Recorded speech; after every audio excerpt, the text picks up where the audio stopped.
to SBC Radio. I'm here in sideband with Colin Hill and Walt Higgins. Our radio number is 90.7. Our phone number is 102-212-4162. Now first, let's get into breaking down the NBA free agency. Colin, what are your thoughts on free agency this year? I think the real winners in free agency this season are definitely the two teams in LA with the Lakers and the Clippers. I think the Clippers did the best free agency, getting Kawhi, Paul George, and I think the Lakers did a great job getting Anthony Davis, so I think it will be a race to the top in the West. I agree a lot with you, Colin. Kawhi Leonard, who just came off of a championship with the Raptors, goes into free agency and signs with the Los Angeles Clippers. Paul George, who we've seen bounce around a couple of teams the past 2 years, starting with the Pacers and going to OKC, now going to play with the Clippers. And then Anthony Davis, always been in New Orleans, and now gets traded for Lonzo Ball, Brandon Ingram, and some draft picks to LA to play alongside LeBron. Now, what do you think about this, Walt? I do think New Orleans is also a winner. I mean, they got two very decent players, Lonzo Ball and Brandon Ingram, who I think are very underrated. And they have Zion Williamson. I think that New Orleans will definitely make the playoffs. They'll be about a 5 seed. I also think that the Brooklyn Nets were real winners in this trade. Although KD will not be playing in the 2020 season, you have to look to the future, trust the process. In 2021, the Brooklyn Nets will be very, very dominant. And the Warriors, they might slump a little bit. They're probably not going to make it to the championship. The Miami Heat are winners, getting Jimmy Butler. And I just think that the trade was very crazy. As Colin said, that the two LA teams are definitely winners here. Now, you brought up the Brooklyn Nets. The Brooklyn Nets got Kevin Durant for about $135, $140 million for 4 years. They also got Kyrie Irving for 4 years, about $130 million. And they also signed DeAndre Jordan for over 4 years with a $60 million contract. Now, let's get into, we're in Atlanta and the Falcons just started training camp. What do you think, Colin, about the Falcons? We saw them go to the Super Bowl, and then the following year they didn't play as well as they did 1 year. I know there was a lot of injuries on defense with Keanu Neal and the release of Robert Alford. Now, what do you think about this team this year, Colin?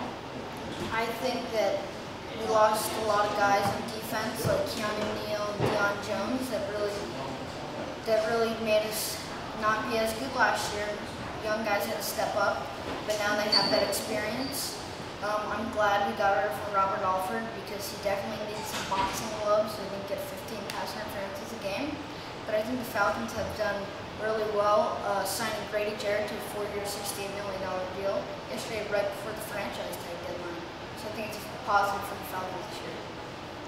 We are getting a caller. Remember, our number is 102-212-6841. Hello? Hi. So who do you think the biggest threat to the Atlanta Falcons this year is in the NFC South?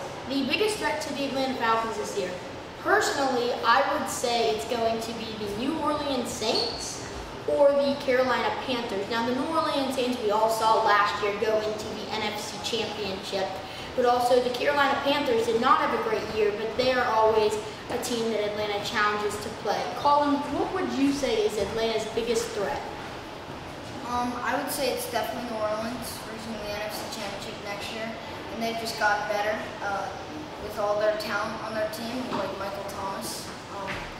So I think the Saints will be the Falcons' biggest competitor. Yes, and the Falcons' offense definitely last year had the downfall of Devontae Freeman with Tevin Coleman stepping in, and he didn't do a great job. Well, he's not on the team anymore. And Julio Jones only had a couple of touchdowns last year. Hopefully he'll have a better season this year. He had a lot of yards last year. Not a lot of touchdowns. Now, Walt, what do you think about this year's Atlanta Falcons? I think that they are very dominant when they're healthy. We saw that in 2016. We saw a lot of injuries to the offense and defensive line, which really set them back. And they weren't doing pretty well last year. I think Matt Ryan and Julio Jones need to step up, and the defense and the offense need to finish off with the cherry on top. Now I'm going to finish up this Falcons talk. You know, we had Matt Ryan. He, you know, a veteran in the NFL from Boston College, had won the MVP one year. You know, definitely had a few good seasons and a few awful seasons and a few mediocre seasons. This year, I think though Matt Ryan is going to be able to pull this team hopefully into the playoffs. Now, Colin, the Atlanta Braves, #1 in their division this year. Some people say this is one of the best teams they've seen since Hank Aaron. What do you think about this Atlanta Braves team? I think this Atlanta Braves team has great hitters, 1 through 8, even at the bottom of the order with guys like Albies and like Flowers and McCann, who can all hit, who can all get clutch hits. And this series against the Brewers is a big one to take a lead in the NL East division.